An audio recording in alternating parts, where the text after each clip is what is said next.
Okay, hallo zusammen. Heute geht es um die Ventilspielkontrolle bei einer 1250er Bandit. Dazu muss im Grunde alles ab. Die Sitzbank muss ab, der Tank muss ab, das Persystem muss ab, der Luftfilter muss ab. Dann kommt die obere Motorabdeckung ab, die Zylinder, die Zündkerzen kommen weg.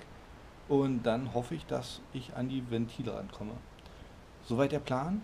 Und dann fange ich jetzt erstmal an und nehme die Sitzbank ab. Das geht mit dem Schlüssel.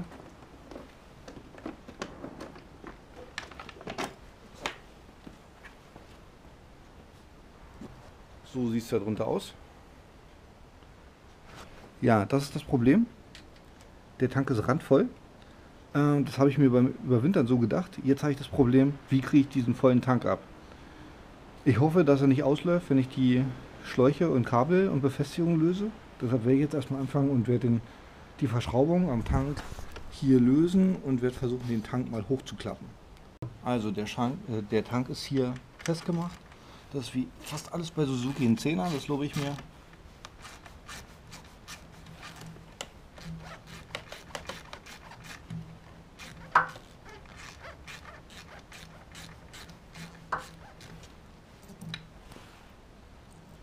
So.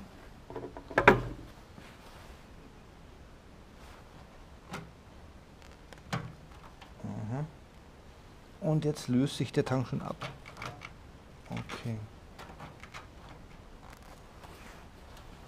Ich habe jetzt also den Plan, den Tank in diese Richtung zu klappen und dann ein Brett dazwischen zu legen, zwischen Rahmen und dieser Kante, der hier quasi aufliegt immer noch.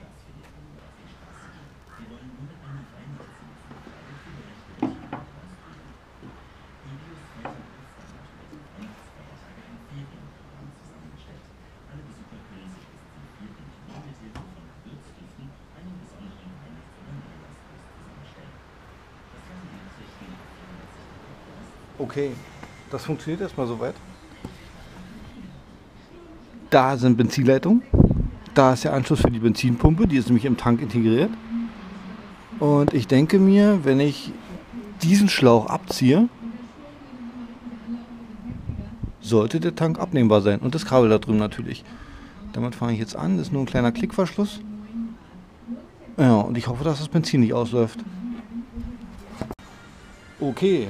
Ja, ich habe jetzt einfach den Schlauch an der Tankseite abgezogen. Jetzt kam hier ein bisschen Benzin aus dem Schlauch raus, das habe ich hier in den Lapp rumgebunden. Habe die Belüftungsschläuche auf der anderen Seite gelöst und jetzt ist er erstmal frei. Das Ding wiegt allerdings 20 Kilo, weil der Rand voll mit Sprit ist. Und ich werde den jetzt einfach abnehmen und beiseite legen.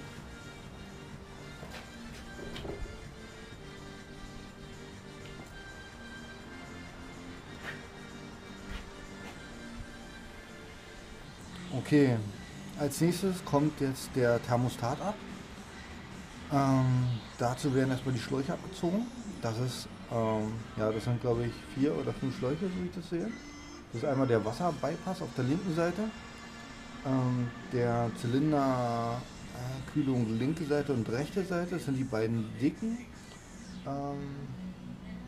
Der Reservoirtank muss auch weg. Und damit auch der komplette Thermostat. Ja, und da fange ich erstmal an, muss mir was überlegen, wie ich die Kühlflüssigkeit auffange, die da jetzt rauslaufen wird. Aber das kriege ich schon hin. So, jetzt geht's wieder los. Jawohl.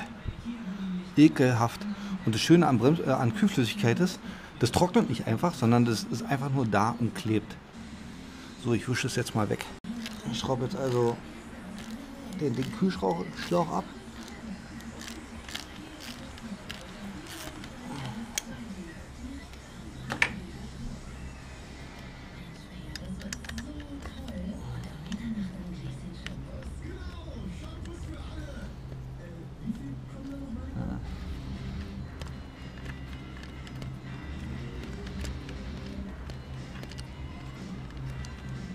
So, na komm.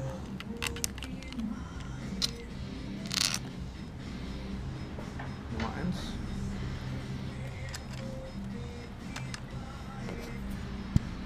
Und Nummer 2.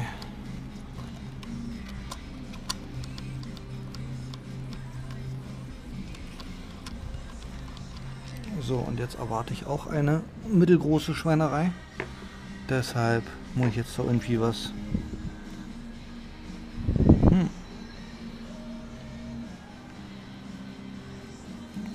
Uah. Ja, zu spät.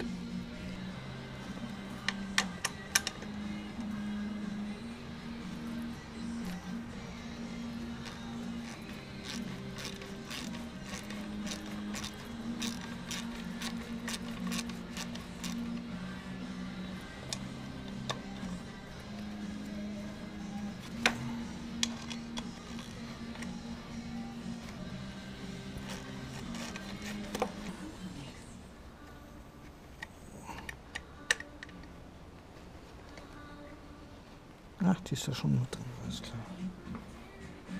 So, also die Beute waren 2 Schrauben und jetzt denke ich, dass ich das hier einfach irgendwie rausschummeln kann. Jawohl. So, der hat also auch verloren. So sieht das Ding aus. Da läuft jetzt natürlich immer noch super raus. Daher brauche ich jetzt mal wieder einen Lappen. So, und aus leidvoller Erfahrung habe ich gelernt, dass ich die Schrauben immer wieder zurück tue, da wo sie herkommen. Das waren 2 Schrauben, die sind beide gleich lang, das ist sehr schön. Die kommt hier wieder rein und die andere in die Haltespange. Dann kann sie wenigstens nicht weg. So, den Schlauch habe ich dahin gebogen und unter diese 2 Leitungen versteckt. Den habe ich auch hier durch diese 2 durch diesen Gasski, also das ist der Gaszug quasi zu den Drosselklappen, den habe ich da durchgezogen und auch hier hinter versteckt. Und jetzt bleibt nur noch der dicke, der kommt nämlich direkt vom Kühler, nämlich das ist der. Und den werde ich jetzt als nächstes unten abziehen, dann kann ich das komplette Ding irgendwie wegziehen. So hoffe ich mir das jedenfalls. So, also hier auch wieder selbes Problem. Oder selbes Vorgehen. Hier ist ein Kabelschlauch, den werde ich einfach abmachen und dann hoffe ich, dass ich das komplette Ding einfach nach hinten ziehen kann. Ja, und dann auch das fehlende, also das Kühlwasser, was da drin ist, auffangen. Und zwar nicht so auffangen. Die Idee war richtig. Hier ist nämlich ordentlich was rausgekommen aus dem Schlauch und das wäre jetzt, hätte ich das nicht gemacht, alles da gelandet. Okay, ja, so sieht's aus. Ich habe den jetzt mal rausgefädelt. Und das ein bisschen weggeputzt. Also der kommt im Grunde da einfach durchgeschoben. Der ist so gewunden, den kann man auch nicht vertauschen.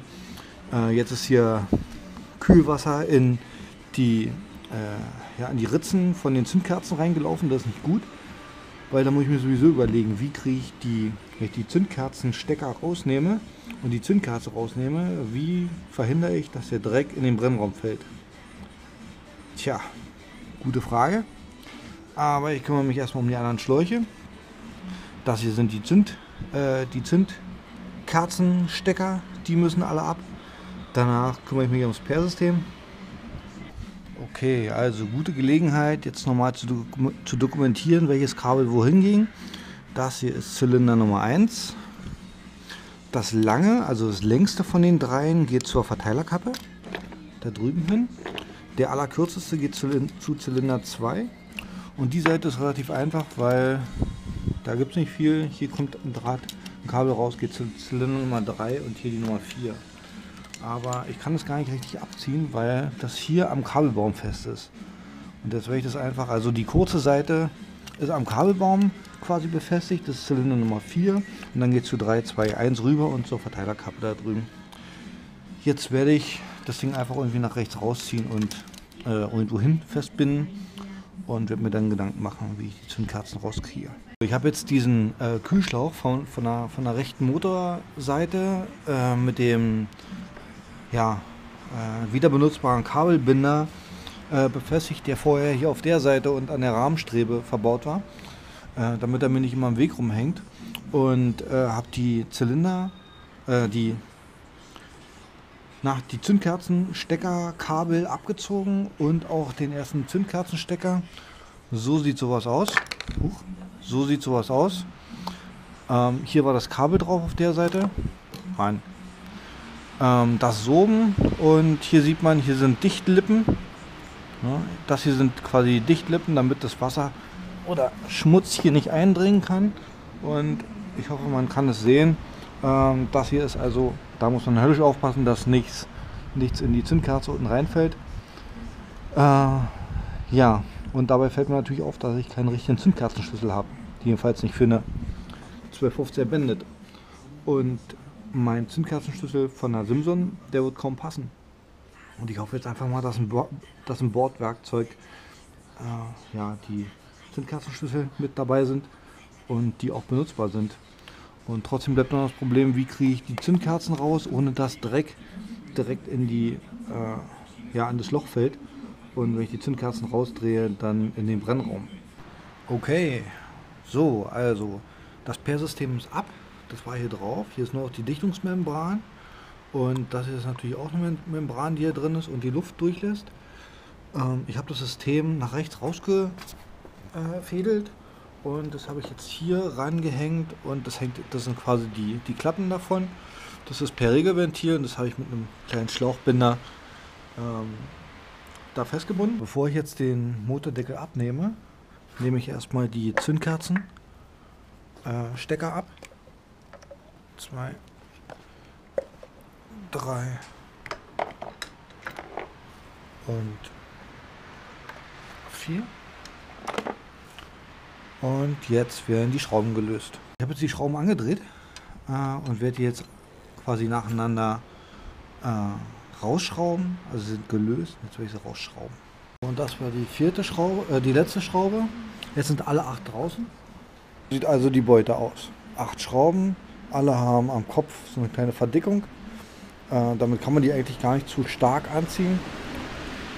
Und ja, die packe ich jetzt beiseite und dann kommt der Deckel ab. Der hat sich schon so ein bisschen gelöst. Ansonsten sind hier jeweils Nasen, die sind an allen 4 Ecken. Damit kann man den Deckel so ein bisschen anhebeln. Das braucht sich gar nicht machen. Ich kann ihn jetzt hier einfach, wenn ich dran wackel, ja, kann ich den fast abheben. Aber der muss plan nach oben abgezogen werden. Der pilzt eigentlich nur, wenn man, ja, stetig und vorsichtig dran rumwackelt, dann kann man ihn nämlich so abziehen. So.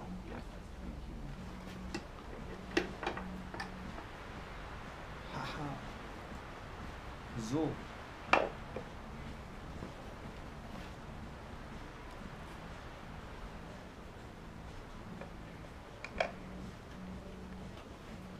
Als nächstes wird die Abdeckung von der Kurbelwelle abgeschraubt. Das sind nur die 5 Schrauben.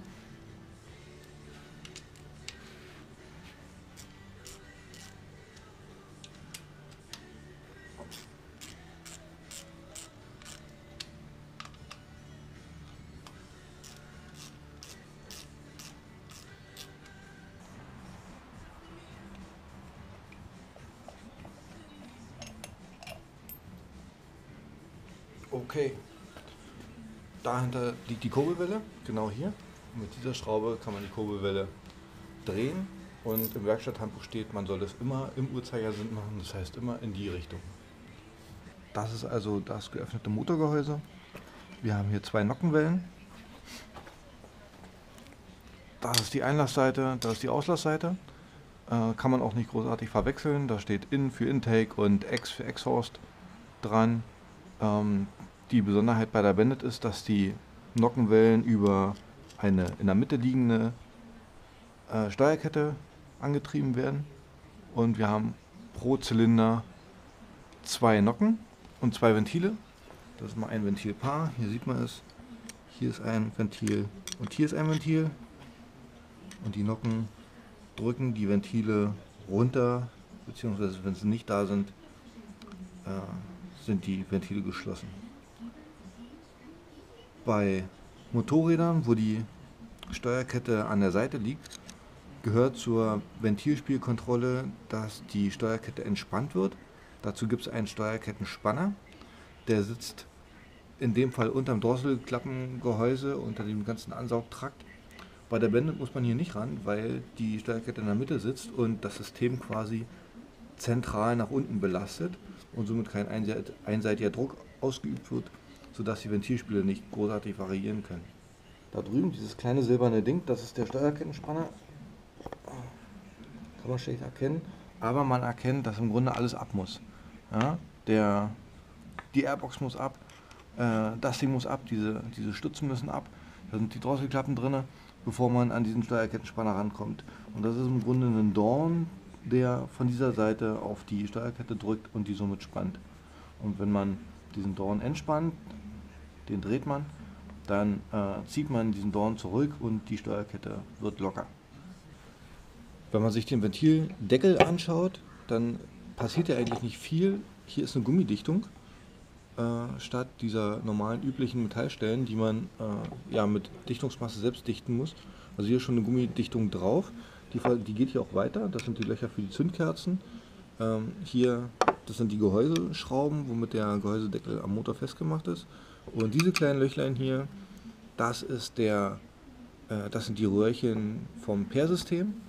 Wenn man sich das mal umgedreht anschaut, dann sieht man, dass hier quasi eine kleine Membran ist, die Luft freigibt. Und die hier eindringende Luft, die kommt von der Airbox, geht hier durch, wird über diese kleinen Röhrchen in den Nachverbrennraum oder ja, der Nachverbrennung zugeführt.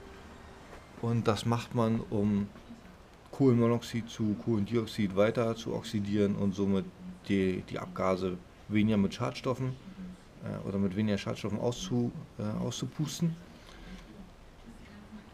Man sieht also, wenn man an der Kurbelwelle dreht, wie sich die Nocken oben mitbewegen, die Nockenwellen.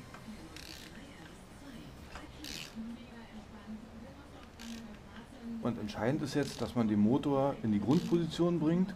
Jetzt könnte man sich fragen, was ist eine Grundposition oder warum ist das wichtig? Naja, das ist deshalb wichtig, weil die einzelnen Zylinder eine festgelegte Zündreihenfolge haben. Weil sich die äußeren Zylinder synchron bewegen und auch die inneren bewegen sich synchron. Und zwar gegenläufig. Man macht das deshalb, um die Schwingung und Vibration auszugleichen. Und dadurch kommt auch eine veränderte oder eine Zündreihenfolge zustande, die man so erstmal nicht vermuten würde.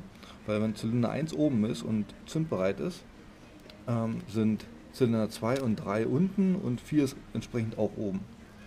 Wenn jetzt Zylinder 1 zündet, dann dreht sich die Kurbelwelle 180 Grad weiter und Zylinder 1 und 4 bewegen sich nach unten und Zylinder 2 und 3 kommen hoch. Wenn jetzt Zylinder 2 und 3 oben ist, zündet Zylinder 2 und die beiden in der Mitte bewegen sich quasi auch wieder nach unten und Zylinder 1 und 4 bewegen sich nach oben. Und dadurch ist Zylinder 3 hat sich ebenfalls mit runter bewegt, zusammen mit Zylinder 2. Und der einzige, der jetzt zündbereit ist, ist Zylinder Nummer 4. Und wieder 180 Grad weiter bewegt sich Zylinder 1 und 4 nach unten und 2 und 3 kommt wieder hoch und dann ist Zylinder Nummer 3 zündbereit. Aus diesem Grund kann man nicht einfach links anfangen und rechts aufhören, sondern die Reihenfolge, wie die Spiele zu kontrollieren sind abhängig von der Kurbelwellenstellung und sind beschrieben im Werkstatthandbuch. Und da steht drin, in dieser Grundstellung, wo die Markierungen auf der Kurbelwelle übereinander passen und bei Zylinder 1 die Nockenposition genau in dieser Katzenohrenstellung sich befinden, kontrolliert man die Ventilpaare von Zylinder 1 auf der Eingangs- und Ausgangsseite, bei Zylinder Nummer 2 auf der Ausgangsseite und bei Zylinder 3 auf der Eingangsseite. Danach dreht man die Kurbelwelle um 360 Grad weiter und kontrolliert bei Zylinder Nummer 2 die Eingangsseite, bei Zylinder Nummer 3 die Ausgangsseite und bei Zylinder Nummer 4 beide Seiten. Und das machen wir jetzt. Wie man den Motor in Grundstellung bringt, steht im Werkstatthandbuch beschrieben. Es gibt aber auch hier verschiedene Markierungen. Also die eine Markierung ist hier an der Außenseite und die andere Markierung ist an der Kurbelwellenschraube, die sich mitdreht.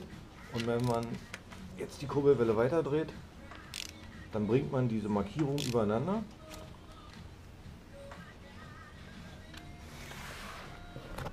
So, jetzt sind die Markierungen exakt übereinander und die Ventile haben eine Stellung, die auf, ich würde mal sagen, 4 und auf 8 Uhr zeigen. Ja, die Nocken auf beiden Seiten ja, gehen quasi in die Mitte oder zeigen in die Mitte.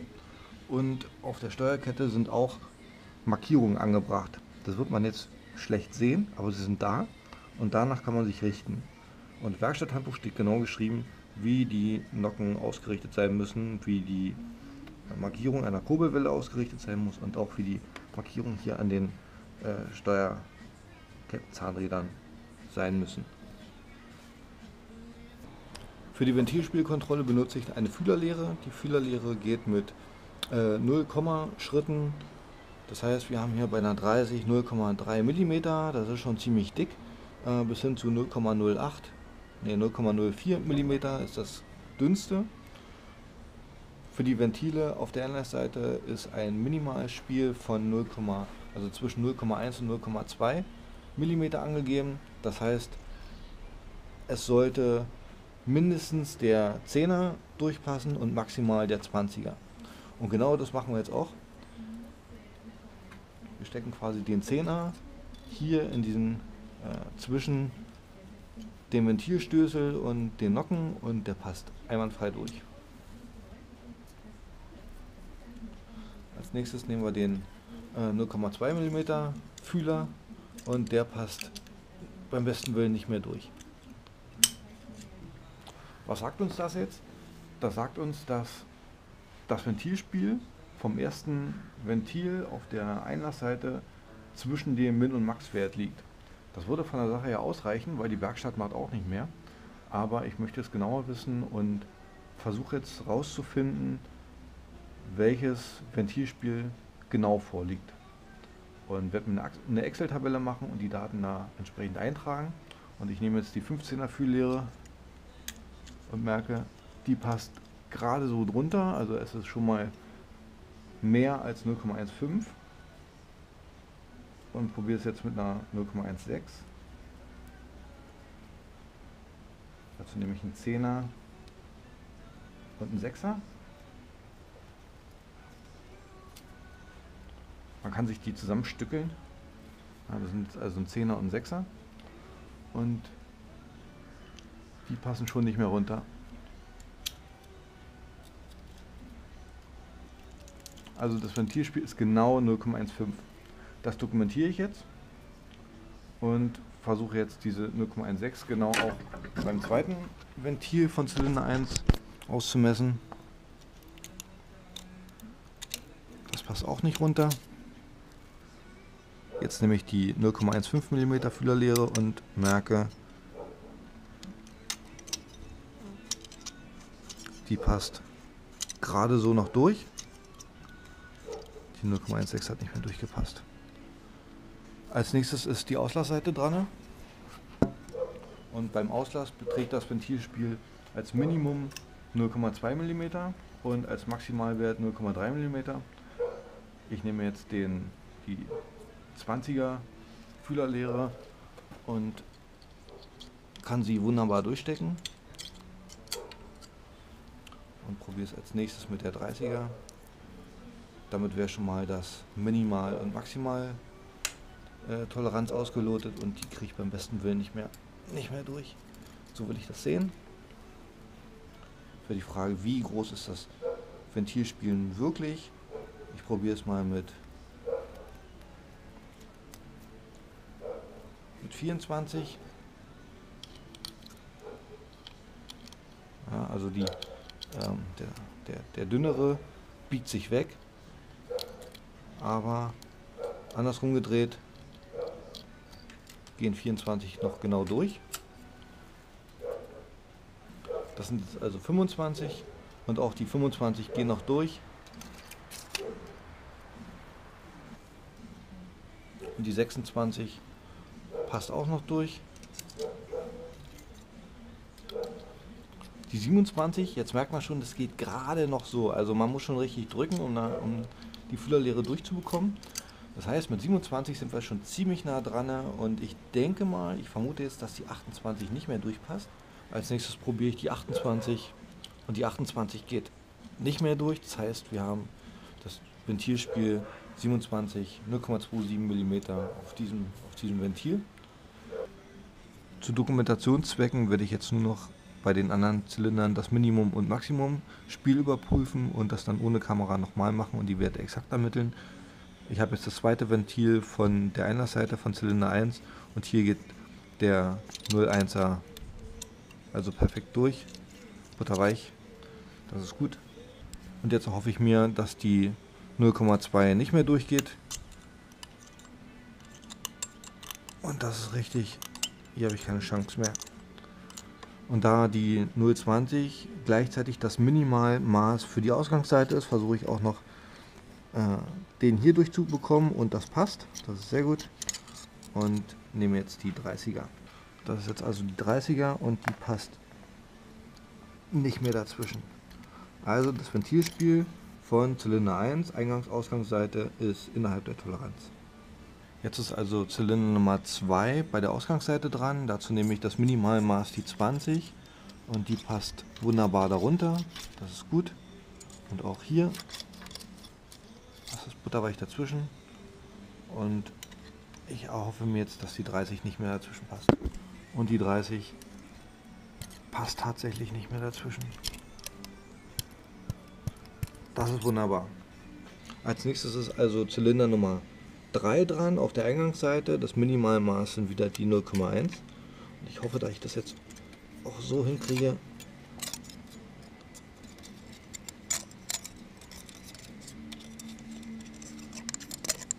Jawohl, das passt durch.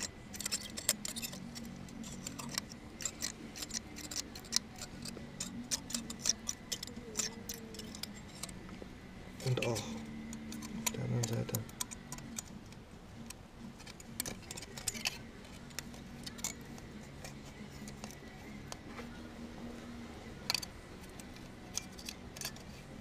Also auch hier passt es durch. So, nachdem wir jetzt die Hälfte der Ventile kontrolliert haben, drehe ich die Kurbelwelle weiter, nämlich genau 360 Grad.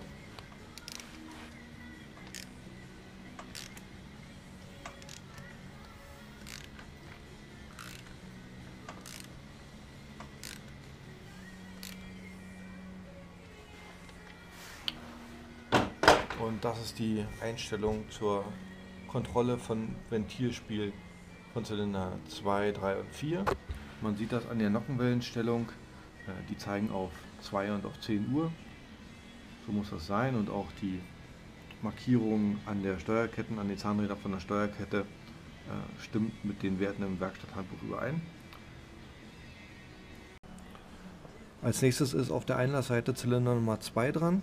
Hier passt das Minimalspiel 0,1 problemlos drunter, und auch bei dem zweiten Ventil ist das problemlos möglich. Der Maximalwert 0,20 passt nicht mehr durch, das ist sehr gut.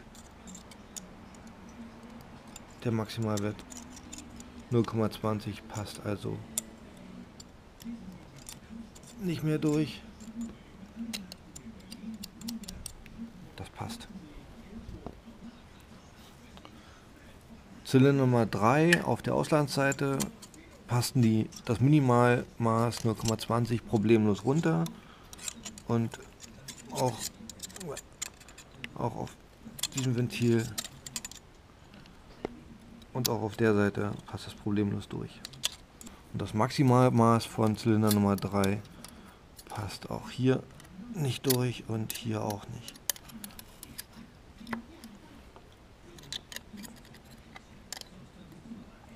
Nee, keine Chance. Als letztes und am bequemsten lässt sich das Spiel bei Zylinder Nummer 4 messen. Der Maximalwert passt nicht drunter und beim zweiten auch nicht.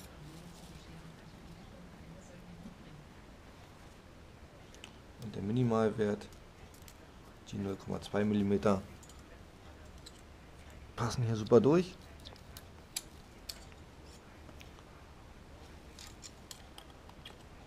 Und auf der anderen Seite auch. Die 0,20 ist gleichzeitig das Maximalmaß von der Eingangsseite. Das passt, wie zu erwarten, ist nicht durch.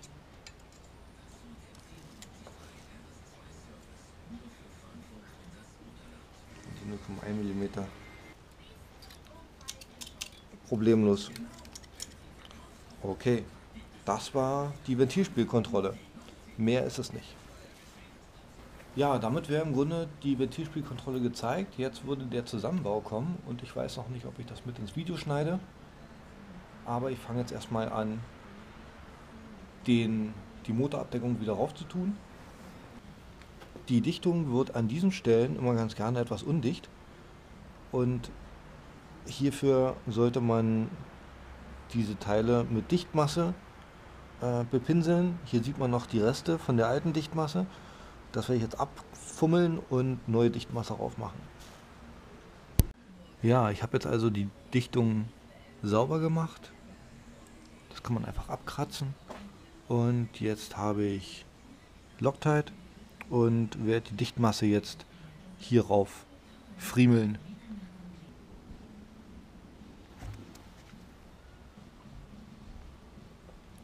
Oh, Wham! Mit Last Christmas. Das hatten wir auch lange nicht. Bestimmt seit ein paar Stunden. Zur Weihnachtszeit wird ja Last Christmas immer zum Tripper der Radioapparate. So.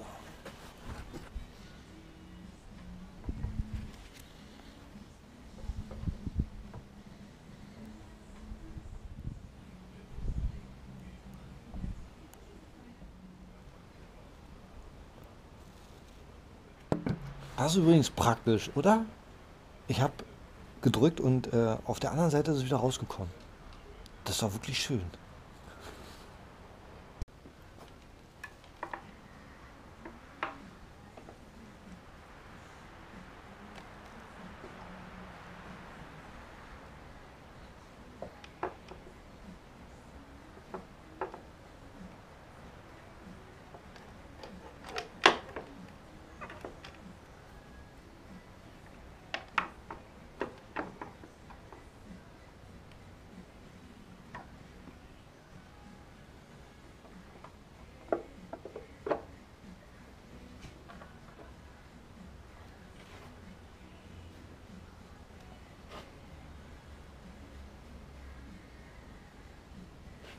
Okay.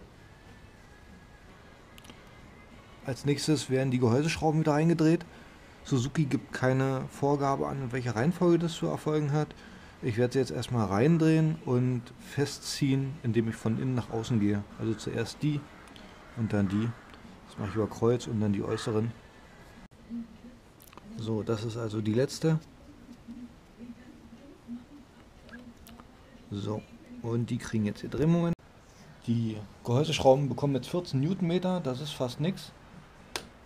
Aber das ist ja auch nur Aluminium.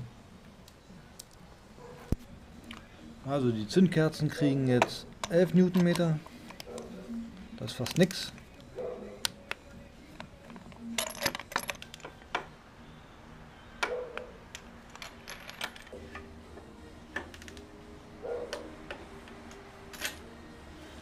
Jetzt ist die Abdeckung von der Kurbelwelle dran. Hier wird empfohlen, die auch nochmal abzudichten oder eine neue Gummidichtung zu verwenden. Ich werde jetzt hier von dem restlichen Loctite das einfach hier rumschmieren bzw. an den Deckel ran und den raufsetzen. Für die Schrauben gibt es keine Drehmomentangaben, da mache ich das einfach, wie sie vorher waren, handfest. Ich habe jetzt also die alte Dichtung mit Loctite eingeschmiert und werde jetzt einfach wieder draufsetzen.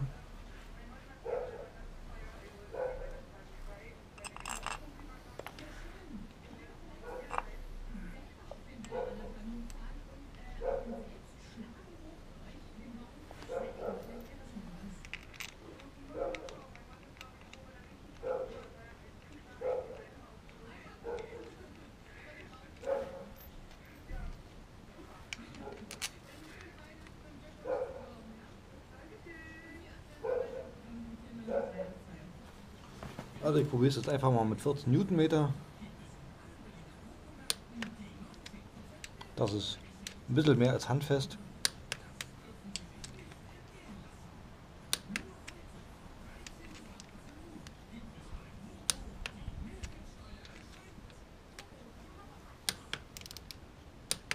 Okay.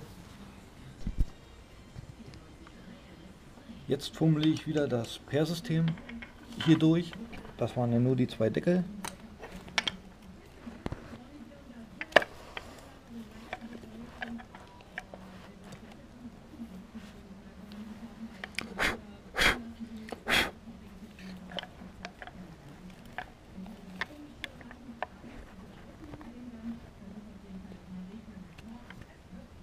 Okay.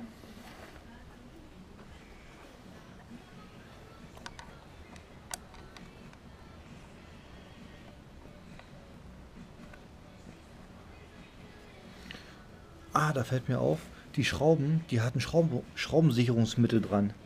Haha.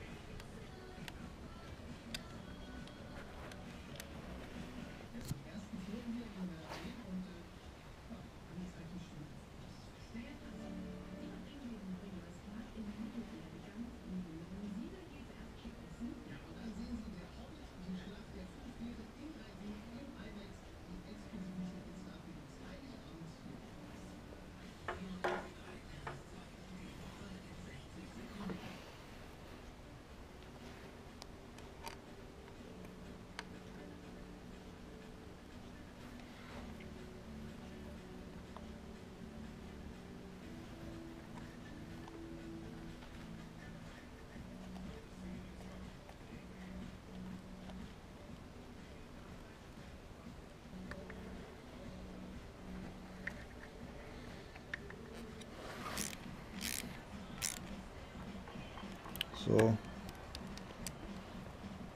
Und ich definiere es jetzt mal als fest.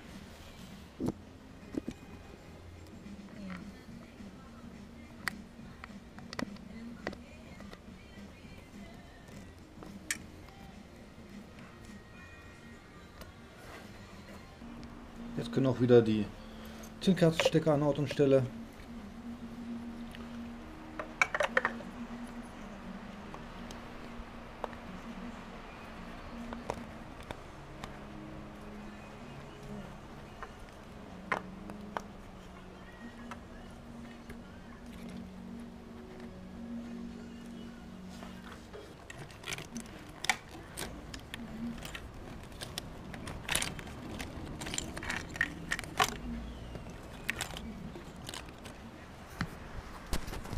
Das nochmal. Der kurze ist der Stecker für Zylinder 4. Der war auch einfach. Dritten. Der kurze kommt auf die 2.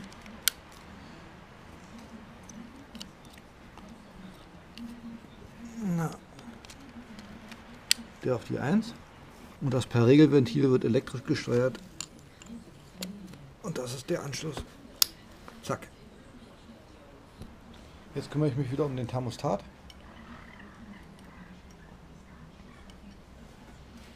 Der war nur an den 2 Schrauben fest.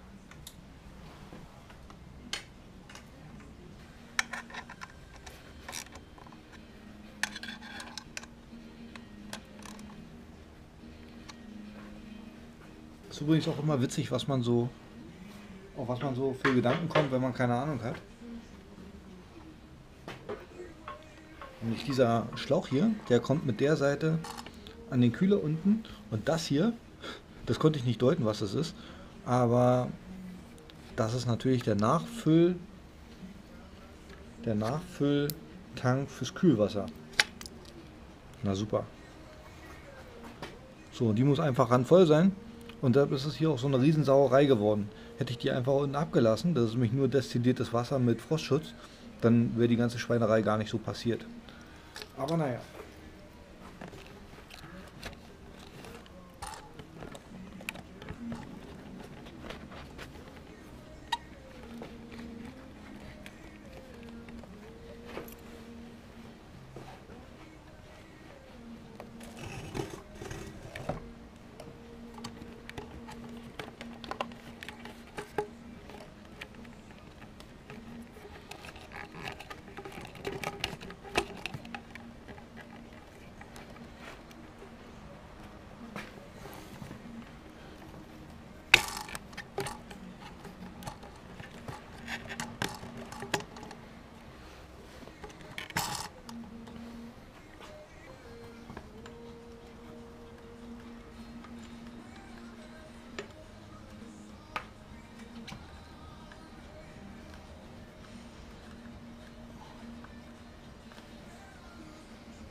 Tja, scheint fest zu sein.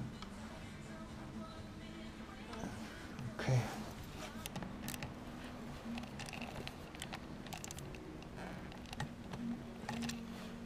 Okay. Das ist die Belüftung.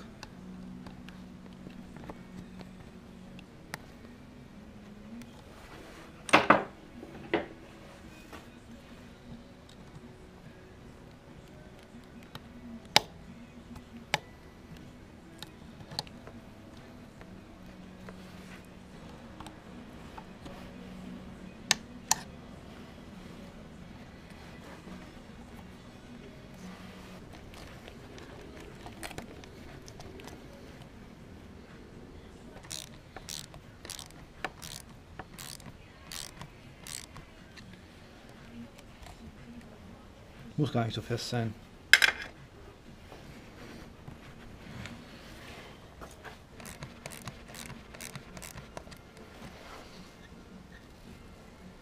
So, ich würde also sagen, sieht aus wie vorher. Nur sauberer. Den Tank, den werde ich jetzt nicht raufbauen. Ich brauche noch einen Luftfilter, den habe ich bestellt, aber der ist noch nicht da. Und das kommt dann im nächsten Video.